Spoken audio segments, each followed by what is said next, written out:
ഈ ക്വസ്റ്റ്യൻ നോക്കാം. 2 dice are thrown. The events A, B and C are as follows. A. Getting an even number on the first die. B.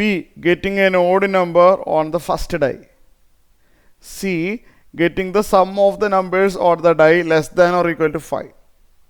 Describe the events. ഇവിടെ sample space എഴുതാൻ പറഞ്ഞിട്ടില്ല. Sample space എഴുതാൻ കുറേ ഉണ്ടാവും. Question മനസ്സിലായോ? ഇതെങ്ങനെ ചെയ്യേണ്ടതെന്ന്?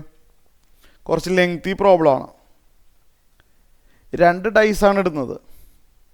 അപ്പോൾ 2 ഡൈസ് ഇടുമ്പോൾ സാമ്പിൾ സ്പേസ് എങ്ങനെ വരാം? 2 ഡൈസ് ഒരുമിച്ച് ഇടുകയാണെന്നുണ്ടെങ്കിൽ ഒരു പോസിബിലിറ്റി പറഞ്ഞിട്ട് first die 1 and second die 1 അങ്ങനെ വരാമല്ലോ. 1 1 ഇങ്ങനെ ഓഡേഡ് പെയർ പോലെ എഴുത്. ഇതിൽ ആദ്യത്തെ 1 എന്ന് പറഞ്ഞു കഴിഞ്ഞാൽ ഫസ്റ്റ് ഡൈയുടെ സ്കോറും രണ്ടാമത്തെ 1 എന്ന് പറഞ്ഞാൽ സെക്കൻഡ് ഡൈയുടെ സ്കോറുമാണ്. അപ്പോൾ 2 ഡൈ ആകുമ്പോൾ നമുക്കിങ്ങനെ പെയറായിട്ട് എഴുതാം. പെയറിൽ ആദ്യത്തെ ആൾ ഫസ്റ്റ് ഡൈയും രണ്ടാമത്തെ ആൾ സെക്കൻഡ് ഡൈയും ആണ്. ഇവിടെ സാമ്പിൾ സ്പേസ് എഴുതുമ്പോൾ ഒരു കാര്യം മനസ്സിലാവും, ഒരുപാട് എഴുതാനുണ്ടെന്നുള്ള കാര്യം ക്ലിയർ ആവും. 1 2 1 3 1 4 ഒത്തിരി ഉണ്ട്. നമ്മളടുത്തതെല്ലാനും എഴുതാനും പറഞ്ഞിട്ടുമില്ല. അതുകൊണ്ട് ഒരു ഐഡിയ കിട്ടിയല്ലോ. ശരിക്കും ഇത് എണ്ണി നോക്കുകയാണെങ്കിൽ 36 കേസസ് ഉണ്ടാവും. എസ് എഴുതാൻ പറയാത്തതുകൊണ്ട് ഞാൻ വെറുതെ എക്സിറ്റ് ഇടുന്നുള്ളൂ. 1 1 1 2 1 3 1 4 1 5 1 6 പിന്നെ 2 1 2 2 2 3 എക്സിട്ര അങ്ങനെ കുറേ വരും. അപ്പോൾ 2 ഡൈസ് ഇട്ട് കഴിഞ്ഞാൽ ഇതൊക്കെയാണ് സാമ്പിൾ സ്പേസ്. എല്ലാം എഴുതിയിട്ടില്ല. നമ്മളടുത്ത് എഴുതാൻ പറഞ്ഞിട്ടില്ല, എസ് എഴുതാൻ പറഞ്ഞിട്ടില്ല. നമുക്കിവിടെ കുറേ ഇവൻറ്റ്സുകൾ തന്നിട്ടുണ്ട്. എയും ബിയും സിയും ഒന്ന് എഴുതി വെച്ചേക്കാം. കാരണം അത് വെച്ചിട്ട് കുറേ ക്വസ്റ്റ്യൻസുകൾ വന്നിട്ടുണ്ട്. കണ്ടില്ലേ? എയും ബിയും സിയും ആദ്യമേ തന്നെ എഴുതി വെക്കുക. കാരണം അത് ഉപയോഗിച്ചിട്ട് കുറേ ക്വസ്റ്റ്യൻസുകൾ ഇവിടെ വന്നിട്ടുണ്ട്. കുറേ എഴുതാനുണ്ട്, എന്നാലും നമ്മൾ എഴുതാണ്. എ ഈക്വൽ ടു എ എന്ന് പറഞ്ഞാൽ getting an even number on the first die. First ഡൈയുടെ സ്കോർ ഈവൻ നമ്പർ ആയിരിക്കണം. സെക്കൻഡ് ഡൈ എന്ത് വന്നാലും കുഴപ്പമില്ല. സെക്കൻഡ് ഡൈനെ പറ്റി പറയുന്നില്ല എയിൽ. എ എന്ന് പറഞ്ഞാൽ getting an even number on the first die. First ഡൈയിൽ ഈവൻ നമ്പർ കിട്ടണം.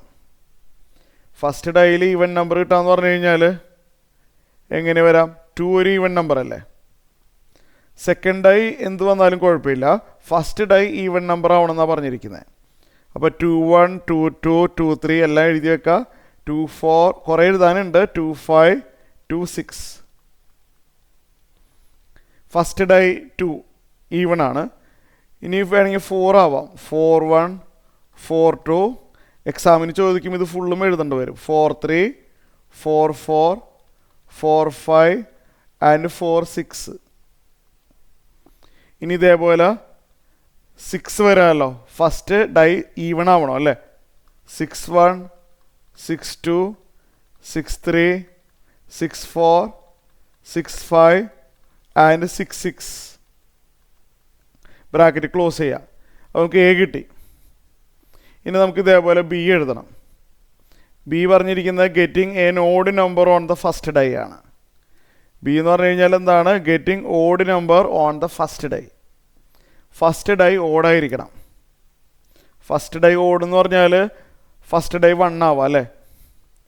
ഫസ്റ്റ് ഡൈ ഓഡ് എന്ന് പറയുമ്പോൾ സെക്കൻഡ് ഡൈ എന്താണെന്നാലും കുഴപ്പമില്ല. First die ഓടായിരിക്കണം. 1 2 അല്ല 1 1 1 2 1 3 ഒക്കെ വരും അല്ലേ. അപ്പോൾ ഇവിടെയും ഒരു ഇത് ഇത്രയും തന്നെ വരും. 1 1 1 2 എല്ലാം എഴുതേണ്ട വരും നമ്മൾ. 1 3 1 4 1 1 5 1 6. പിന്നെ ഫസ്റ്റ് ഡൈ ഓടെന്ന് പറയുമ്പോൾ 1 തന്നെ ആവണമെന്നില്ല, 3 ആവാമല്ലോ. 3യും ഒരു ഓഡ് നമ്പർ ആണല്ലോ. അപ്പോൾ 3 1 ഇതേപോലെ എഴുതണം. നമ്മളിത് മടിയില്ലാതെ എഴുതണം. 3 3 3 4 3 5 3 6. ഈ ഫസ്റ്റ് ഡൈ ഓടെന്ന് പറഞ്ഞു കഴിഞ്ഞാൽ 5ഉം വരാം. 5 1 5 2 5 3 5 4 5 5 ആൻഡ് 5 6. 7 ഒന്നും എടുക്കാൻ പറ്റില്ല. നമ്മളെ സാമ്പിൾ സ്പേസിന് അപ്പുറത്തോട്ട് പോകരുത്. എഴുതുന്നതെല്ലാം സാമ്പിൾ സ്പേസിനുള്ളിൽ നിൽക്കണം. അങ്ങനെ എഴുതിയാൽ മതി. ഇവൻറ്റ്സ് അങ്ങനെയാണ്. എയും ബിയും എഴുതി കഴിഞ്ഞു അല്ലേ. ഇനി നമുക്ക് സി എഴുതണം. കാരണം എയും ബിയും സിയും എഴുതി കഴിഞ്ഞാൽ മാത്രമേ നമുക്ക് ഈ പ്രോബ്ലം ആൻസർ ചെയ്യാൻ പറ്റുള്ളൂ. അപ്പോൾ അടുത്തത് സിയും കൂടി ഉണ്ട് അല്ലേ, അതും കൂടി എഴുതി വെക്കാം. സി എന്ന് പറഞ്ഞു കഴിഞ്ഞാൽ എന്താണെന്ന് വായിച്ചു നോക്കിയേ. സി എന്ന് പറഞ്ഞു കഴിഞ്ഞാൽ getting the sum of the numbers on the die less than or equal to 5. Add ചെയ്ത് കഴിഞ്ഞാൽ 5-നേക്കാളും കുറവ് വരണം. രണ്ട് ഡൈയുടെയും സ്കോർ ആഡ് ചെയ്ത് കഴിഞ്ഞാൽ 5-നേക്കാളും ഈക്വലോ അല്ലെങ്കിൽ കുറവോ വരണം. നമുക്ക് എഴുതി നോക്കാം. 1 1 1 2 1 വെച്ച് സ്റ്റാർട്ട് ചെയ്യുന്ന എല്ലാം എഴുതിക്കോ. 1 3 1 4 1 5 എഴുതുന്നില്ല ഞാൻ. കാരണം 1ഉം 5ഉം ആഡ് ചെയ്താൽ 6 ആണ്. 6 less than or equal to 5 അല്ല. ആഡ് ചെയ്താൽ 5-നേക്കാളും കുറവ് വരണം അല്ലെങ്കിൽ ഈക്വൽ ആവണം. അപ്പോൾ 1 വെച്ച് സ്റ്റാർട്ട് ചെയ്യുന്നതെല്ലാം ഇതാണ്. 2 വെച്ച് സ്റ്റാർട്ട് ചെയ്യുന്ന കേസുകൾ 2 1 2 2 2 3 വരെ പോവും. 2 4 ആയിക്കഴിഞ്ഞാൽ ആഡ് ചെയ്യുമ്പോൾ 6 ആവും. 5 ക്രോസ് ചെയ്ത് പോവും. ഇനി 3 വെച്ച് സ്റ്റാർട്ട് ചെയ്യുന്നത് 3 1 3 2 വരെ പോവും. കാരണം 3 + 3 പിന്നെ 3 3 എഴുതാൻ പറ്റില്ല എന്നറിയാലോ. 4 വെച്ച് സ്റ്റാർട്ട് ചെയ്യുന്നത് 4 1 മാത്രമേ ഉള്ളൂ. 4 + 1 5. 4 + 2 6 ആവുന്നത് കൊണ്ട് 4 2 എഴുതില്ല. 5 വെച്ച് സ്റ്റാർട്ട് ചെയ്യുന്ന ഒന്നും എഴുതാൻ പറ്റുന്നില്ല. 5 1 അപ്പോൾ തന്നെ 5-നേക്കാളും കൂടുതൽ സമ്മ് കിട്ടും.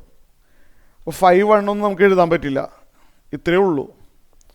എയും ബിയും സിയും എഴുതി. ഇതിനെ ബേസ് ചെയ്തിട്ടുള്ള കുറച്ച് ക്വസ്റ്റ്യൻസുകളാണ്. Second one, not B. അതായത് നമുക്ക് ബി ഡാഷ് ഡിനോട്ട് ചെയ്യാം. നോട്ട് ബീനെ നമുക്ക് എങ്ങനെ ഡിനോട്ട് ചെയ്യാം? B dash. ഓർത്ത് വെച്ചോട്ടോ. Non occurrence of B dash. B dash എന്ന് പറഞ്ഞാൽ സാമ്പിൾ സ്പേസിൽ നിന്ന് ബി മൈനസ് ചെയ്താൽ ബാക്കി എന്ത് വരും? ഒന്നാലോചിച്ച് നോക്കിയേ. അതായത് ബി ഡാഷ് എന്ന് പറഞ്ഞാൽ സാമ്പിൾ സ്പേസിൽ നിന്ന് ബിയുടെ എലമെൻറ്റ്സ് ഡിലീറ്റ് ചെയ്ത് കഴിഞ്ഞാൽ എന്ത് കിട്ടും? ബി എന്ന് പറഞ്ഞു കഴിഞ്ഞാൽ സ്റ്റാർട്ടിങ് നമ്പർ ഓടാവണം എന്നല്ലേ പറഞ്ഞിരിക്കുന്നത്? ബി അല്ലേ? ബി എന്ന് പറഞ്ഞു കഴിഞ്ഞാൽ സ്റ്റാർട്ടിങ് നമ്പർ ഓടാവണം. നോട്ട് ബി എന്ന് പറഞ്ഞു കഴിഞ്ഞാലോ ഇപ്പോൾ സ്റ്റാർട്ടിങ് നമ്പർ ഓടാവരുത് അല്ലേ? ഒന്നുകൂടി പറയാം. ബി എന്ന് പറഞ്ഞു കഴിഞ്ഞാൽ ഫസ്റ്റ് ഡൈ ഓടാവണം. ഓഡേഡ് പെയറിലെ ആദ്യത്തെ നമ്പർ ഓടാവണം. അതായത് ബി എന്ന് പറഞ്ഞാൽ സ്റ്റാർട്ടിങ് നമ്പർ ഓടാവുന്ന എല്ലാ കേസും. ഇപ്പം നോട്ട് ബി എന്ന് പറഞ്ഞു കഴിഞ്ഞാൽ സ്റ്റാർട്ടിങ് നമ്പർ ഓടാവാത്തത്. സ്റ്റാർട്ടിങ് നമ്പർ ഓടാവുന്നില്ല. നോട്ട് അല്ലേ ഓട്. അപ്പോൾ സ്റ്റാർട്ടിങ് നമ്പർ ഓടല്ല എന്ന് പറഞ്ഞാൽ സ്റ്റാർട്ടിങ് നമ്പർ ഈവൺ അല്ലേ? സ്റ്റാർട്ടിങ് നമ്പർ ഈവൺ ആവാന്ന് പറഞ്ഞാൽ എ അല്ലേ? നോക്കിയേ. കാരണം എ അങ്ങനെയാണല്ലോ പറയുന്നത്. എ എന്ന് പറഞ്ഞു കഴിഞ്ഞാൽ സ്റ്റാർട്ടിങ് നമ്പർ ഈവൺ എന്നാണ് പറഞ്ഞിരിക്കുന്നത്. ചുരുക്കി പറഞ്ഞാൽ നോട്ട് ബി എന്താണെന്ന് വെച്ച് കഴിഞ്ഞാൽ ഇത് എഴുതി വെറുതെ സമയം കളയേണ്ട, നേരെ എ എന്ന് എഴുതി വെച്ചോ. എ എന്താണെന്നുള്ള ഇവിടെ എഴുതി വെച്ചിട്ടുണ്ടല്ലോ. അപ്പോൾ ക്ലിയറായി. അപ്പോൾ എന്തെങ്കിലും ഡൗട്ട് ഉണ്ടെങ്കിൽ ഒന്നുകൂടി ബാക്ക് അടിച്ചിട്ട് കേൾക്കാം. അപ്പോൾ നോട്ട് ബി ഡാഷ് ഡിനോട്ട് ചെയ്യുക എ ആണത്. ഇനി അടുത്തത് എ ഓർ ബി. ഓർത്ത് വെച്ചേക്കണം. എ ഓർ ബി എന്ന് പറഞ്ഞാൽ എ യൂണിയൻ ബി ആണ്. സെറ്റി പഠിച്ചിട്ടില്ലേ? ഓർ എന്ന് പറഞ്ഞാൽ യൂണിയനും ആൻഡ് എന്ന് പറഞ്ഞു കഴിഞ്ഞാൽ ഇൻ്റർസെക്ഷനുമാണ്. എ യൂണിയൻ ബി നമുക്ക് സ്റ്റെപ്പ് കുറയ്ക്കാമല്ലോ. എ യൂണിയൻ ബി അല്ലെങ്കിൽ എല്ലാം എഴുതി വെക്കാം, no problem. A union B എന്ന് പറഞ്ഞു കഴിഞ്ഞാൽ എയുടെയും ബിയുടെയും യൂണിയൻ എടുക്കുക. എയുടെയും ബിയുടെയും യൂണിയൻ എടുത്താൽ നിങ്ങൾക്ക് മനസ്സിലാവും സാമ്പിൾ സ്പേസ് മുഴുവനും വരും. അത് വേണമെങ്കിൽ സ്റ്റെപ്പ് എഴുതി കാണിച്ചു തരാം. എ യൂണിയൻ ബി അല്ലേ? എ എന്ന് പറഞ്ഞാൽ നമുക്ക് ബി ഡാഷ് ഡിനോട്ട് ചെയ്യുന്നോട്ട് തെറ്റില്ല അല്ലേ? എനെ നമുക്ക് എന്ന് ഡിനോട്ട് ചെയ്യാം? ബി ഡാഷ് ഡിനോട്ട് ചെയ്യാം. അപ്പോൾ ഇത് ബി ഡാഷ് യൂണിയൻ ബി ആണ്. സെറ്റ് ഓർമ്മയുണ്ടല്ലോ അല്ലേ? ബിയും ബി ഡാഷിൻ്റെയും യൂണിയൻ എടുത്താൽ യൂണിവേഴ്സൽ സെറ്റ് കിട്ടും. അത് സെറ്റി പഠിച്ചിട്ടുള്ളതാണ്. ഒരു സെറ്റ് അതിൻ്റെ കോംപ്ലിമെൻ്റ് ആയിട്ട് യൂണിയൻ എടുത്തു കഴിഞ്ഞാൽ യൂണിവേഴ്സൽ സെറ്റ് കിട്ടും. അപ്പോൾ നമുക്കിത് രണ്ടിൻ്റെയും യൂണിയൻ എടുത്താൽ സാമ്പിൾ സ്പേസ് കിട്ടും. നിങ്ങൾക്ക് വേണമെങ്കിൽ ചെക്ക് ചെയ്യാം. ഇത് രണ്ടിൻ്റെയും യൂണിയൻ എടുത്തു കഴിഞ്ഞാൽ ഈ പറയുന്ന എല്ലാ ഓർഡേഡ് പെയർസും വരും. തൽക്കാലം എസ് എന്ന് എഴുതിയാൽ മതി, കുഴപ്പമില്ല. അപ്പോൾ ഇത് ക്ലിയറായി. ഇനി അടുത്തത് നെക്സ്റ്റ് വൺ പറഞ്ഞിരിക്കുന്നത് എ ബട്ട് നോട്ട് സി ആണ്. എ ബട്ട് നോട്ട് സി അതെന്താണെന്ന് മനസ്സിലായോ? ഞാൻ ഇവിടെ എഴുതാം, ചുരുക്കി എഴുതാം. എ ബട്ട് നോട്ട് സി എന്ന് പറഞ്ഞാൽ എ മൈനസ് സി ആണ് ഉദ്ദേശിച്ചത്. ക്ലിയർ ആയല്ലോ? എ ബട്ട് നോട്ട് സി എന്ന് പറഞ്ഞാൽ എ മൈനസ് സി. എയിലുണ്ടാവണം, സിയിലുണ്ടാവരുത്. അതാണ് എ ബട്ട് നോട്ട് സി. എയിലുണ്ടാവണം, സിയിലുണ്ടാവരുത്. അപ്പോൾ എയിലുണ്ടാവണം, സിയിലുണ്ടാവരുതെന്ന് പറഞ്ഞാൽ നമ്മൾ എയിലുള്ള എലമെൻറ്റുകൾ എഴുതണം, സിയിൽ വരുന്നില്ല എന്ന് ഉറപ്പ് വരുത്താം. അങ്ങനത്തെ എലമെൻറ്റുകൾ എഴുതിയാൽ മതി. ഓക്കെ ആണല്ലോ? അപ്പോൾ അങ്ങനത്തെ എലമെൻറ്റുകൾ ഏതൊക്കെയാണ്? 2 1 2 1 പക്ഷേ അതിൽ വന്നിട്ടുണ്ട്, സിയിൽ വന്നിട്ടുണ്ട് അല്ലേ? ശരിയല്ലേ? അപ്പോൾ നമ്മൾ ഓരോന്നോരോന്ന് നോക്കേണ്ടി വരും. 2 1 എഴുതാൻ പറ്റില്ല. എ മൈനസ് സി എന്ന് പറഞ്ഞാൽ എയിലുണ്ടാവണം, സിയിലുണ്ടാവരുത്. 2 1 നോക്കുകയാണെങ്കിൽ അവിടെ വന്നിട്ടുണ്ട് അല്ലേ? അപ്പോൾ ഞാനൊരു എളുപ്പവഴി പറഞ്ഞുതരാമല്ലോ. സി എന്ന് പറഞ്ഞു കഴിഞ്ഞാൽ എന്താ അവർ പറഞ്ഞിരിക്കുന്നത്? ആഡ് ചെയ്ത് കഴിഞ്ഞാൽ 5-നേക്കാളും കുറവാവണം അല്ലേ? അപ്പോൾ എ ബട്ട് നോട്ട് സി എന്ന് പറഞ്ഞാൽ ഞാൻ സിമ്പിളാക്കി പറഞ്ഞേട്ടെ. എ ബട്ട് നോട്ട് സി എന്ന് പറഞ്ഞാൽ എയിലുള്ള എലമെൻറ്റുകൾ എടുക്കണം, ആഡ് ചെയ്ത് കഴിഞ്ഞാൽ less than or equal to 5 അല്ലേ? എ ബട്ട് നോട്ട് സി എന്ന് പറഞ്ഞാൽ എയിലുണ്ടാവണം, സിയിലുണ്ടാവരുത് അല്ലേ? Okay okay. സിയിലുണ്ടാവാത്ത ആൾക്കാർ എന്ന് പറഞ്ഞു കഴിഞ്ഞാൽ ആഡ് ചെയ്ത് കഴിഞ്ഞാൽ 5 ക്രോസ് ചെയ്ത് പോകണം. സിയിലില്ലാത്ത ആൾക്കാരെ പ്രത്യേകത എന്താ? സിയിൽ ഇല്ലാത്ത ആൾക്കാരെ പ്രത്യേകത അവർ തമ്മിൽ നമ്പറുകൾ ആഡ് ചെയ്ത് കഴിഞ്ഞാൽ 5-നേക്കാളും കൂടുതൽ വരും. സിയിലുള്ള എലമെൻറ്റിൻ്റെ പ്രത്യേകത എന്താണ്? ആഡ് ചെയ്യുമ്പോൾ less than or equal to 5 ആണ്. അപ്പോൾ സിയിലില്ലാത്ത ആൾക്കാരെ പ്രത്യേകത എന്താണ്? ആഡ് ചെയ്ത് വരുമ്പോൾ 5-നേക്കാളും കൂടുതലായിട്ട് വരും. അപ്പോൾ ഫാസ്റ്റായിട്ട് ചെയ്യാൻ വേണ്ടിയാണ്. അപ്പോൾ എയിലുള്ള എലമെൻറ്റുകൾ സെലക്ട് ചെയ്യുക. ഒരു കാര്യം ശ്രദ്ധിക്കണം, ആഡ് ചെയ്യുമ്പോൾ 5 ക്രോസ് ചെയ്ത് പോകണം. സിയിലുണ്ടാവരുതെന്ന് പറഞ്ഞാൽ അങ്ങനെയാണല്ലോ. ആഡ് ചെയ്ത് വരുമ്പോൾ 5 ക്രോസ് ചെയ്ത് പോകണം. അങ്ങനത്തെ ആൾക്കാരെ മാത്രം എഴുതിയാൽ മതി. അതാണ് എ ബട്ട് നോട്ട് സി. എയിലുണ്ടാവണം, സിയിൽ വരാനും പാടില്ല. അപ്പോൾ 2 1 2 2 ഒക്കെ നമുക്ക് അവോയ്ഡ് ചെയ്യാം. കാരണം ആഡ് ചെയ്യുമ്പോൾ 5 ക്രോസ് ചെയ്ത് പോകണം എന്നാണ് പറഞ്ഞത്. 2 3 പോരാ, 5 ക്രോസ് ചെയ്ത് പോയിട്ടില്ല. 2 4 യെസ് എയിലുണ്ട്, സിയിലില്ല. നിങ്ങൾക്ക് വേണമെങ്കിൽ നോക്കാം. 2 4 എയിലുണ്ട്, സിയിലില്ല. ആഡ് ചെയ്യുമ്പോൾ 5 ക്രോസ് ചെയ്ത് പോണ ആളാണ്. അതുപോലെ 2 5 2 6 പെടും. 2 5 2 6 പെടും. പിന്നെ ഇനി ആരൊക്കെയാണ്? 4 1 ആഡ് ചെയ്യുമ്പോൾ 5 ക്രോസ് ചെയ്ത് പോയിട്ടില്ല. 4 2 4 3 4 4 ഒക്കെ പെടും അല്ലേ? 4 2 4 3 4 4 4 5 4 6 എല്ലാം പെടും. 6 1 6 2 എല്ലാം പെടും. ശരിയല്ലേ? 6 1 6 2 ഒക്കെ പെടും. കാരണം ആഡ് ചെയ്യുമ്പോൾ 5 ക്രോസ് ചെയ്ത് പോകുന്നുണ്ട്. 6 1 6 2 6 3 6 4 6 5 6 6. എ മൈനസ് സി എന്ന് പറഞ്ഞാൽ എയിലുണ്ടാവണം, സിയിൽ വരാൻ പാടില്ല. സിയിൽ വരാൻ പാടില്ല എന്ന് പറഞ്ഞാൽ ആഡ് ചെയ്യുമ്പോൾ 5 ക്രോസ് ചെയ്ത് പോകണം. അപ്പോൾ അതാണ് എഴുതിയിരിക്കുന്നത്. A minus C. ക്ലിയർ ആയല്ലോ? ഇതുവരെ പറഞ്ഞത് ഓക്കെയാണ്. അടുത്ത ക്വസ്റ്റ്യൻ പറഞ്ഞിരിക്കുന്നത് എന്താണെന്ന് നോക്കിയേ. അടുത്ത ക്വസ്റ്റ്യൻ പറഞ്ഞിരിക്കുന്നത് A intersection B dash intersection C dash ആണ് അല്ലേ? ശ്രദ്ധിച്ചിരുന്നോളൂ കേട്ടോ. ഇത് ഓരോന്നും ചെയ്ത് ഇൻ്റർസെക്ഷൻ എടുക്കുമ്പോൾ സമയം പോയാലോ. ബി ഡാഷ് എ ആണെന്ന് ഇവിടെ നമ്മൾ നേരത്തെ കണ്ടു വെച്ചിട്ടുണ്ട്. നോക്കിയേ, ബി ഡാഷ് എ ആണ് നമ്മൾ നേരത്തെ ചെയ്ത് വെച്ചിട്ടുണ്ടല്ലോ. അപ്പോൾ ഈ ബി ഡാഷിന് പകരം എ എന്ന് എഴുതിയാലും കുഴപ്പമില്ല. നമ്മൾ സമയം ലാഭിക്കാൻ വേണ്ടി ബി ഡാഷിന് പകരം എ എന്ന് തന്നെ എഴുതാം.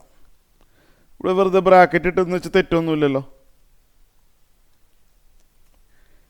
അപ്പോൾ എ ഇൻ്റർസെക്ഷൻ എ എന്ന് കിട്ടി. എ ഇൻ്റർസെക്ഷൻ എന്ന് പറഞ്ഞാൽ എക്കും കോമൺ ആയിട്ട് എന്ത് വരും? അതല്ല അതിൻ്റെ അർത്ഥം. എക്കും കോമൺ ആയിട്ട് വരുന്നത് എ തന്നെയാണ്. Intersection C dash. ശരിയല്ലേ? എ ഇൻ്റർസെക്ഷൻ സി ഡാഷ് എന്ന് പറഞ്ഞാൽ അത് വേർഡിൽ പറയുകയാണെങ്കിൽ elements present in A and not in C. C dash എന്ന് പറഞ്ഞാൽ നോട്ട് ഇൻ സി എന്നുള്ള അർത്ഥമാണ്. സി ഡാഷ് എന്ന് പറഞ്ഞാൽ സിക്ക് പുറത്തുള്ള ആൾക്കാരാണ് സി ഡാഷ്. അപ്പോൾ ഇത് വേർഡിൽ പറയുകയാണെങ്കിൽ elements present in A but not in C. അതാ ഫിഫ്ത്ത് ക്വസ്റ്റ്യൻ തന്നെ ഇല്ലേ നോക്കിയേ, എ ബട്ട് നോട്ട് സി തന്നെയല്ലേ ഇത്. എ ഇൻ്റർസെക്ഷൻ സി ഡാഷിൻ്റെ അർത്ഥം അതാണ്. എയിലുണ്ടാവണം ആൻഡ് സിയിലുണ്ടാവരുത്. സി ഡാഷ് എന്ന് പറഞ്ഞാൽ സിക്ക് പുറത്തുള്ള ആളാണ്. അപ്പോൾ സി ഡാഷ് എന്ന് പറഞ്ഞാൽ സിക്ക് പുറത്താണ്. അപ്പോൾ എ ഇൻ്റർസെക്ഷൻ സി ഡാഷ് എന്ന് പറഞ്ഞാൽ എയിലുണ്ട് സിക്ക് പുറത്ത്. അതായത് എ ബട്ട് നോട്ട് സി തന്നെയാണ് അവർ ഉദ്ദേശിച്ചത്. എ മൈനസ് സി എന്ന് പറഞ്ഞാലും എ ഇൻ്റർസെക്ഷൻ സി ഡാഷും രണ്ടും ഒന്ന് തന്നെയാണ്, ഒന്ന് ഓർത്തിച്ച്. അപ്പോൾ നമ്മൾ നേരത്തെ ചെയ്ത് തന്നെ വീണ്ടും എഴുതാം. അതായത് ആ 2 4 ഇല്ലേ, നിങ്ങൾ നേരത്തെ എഴുതിയത് വീണ്ടും എഴുതാം. ഞാനിവിടെ എഴുതുന്നില്ല, സ്പേസ് ഇല്ലാത്തതുകൊണ്ട്. കേട്ടല്ലോ, ഈ 5th 1 എഴുതിയില്ലേ, ഈ കാണുന്നുണ്ടല്ലോ, അത് തന്നെ വീണ്ടും എഴുതാം. അപ്പോൾ അതാണ് ഇതിൻ്റെ ആൻസർ വരുന്നത്. ഓക്കെ.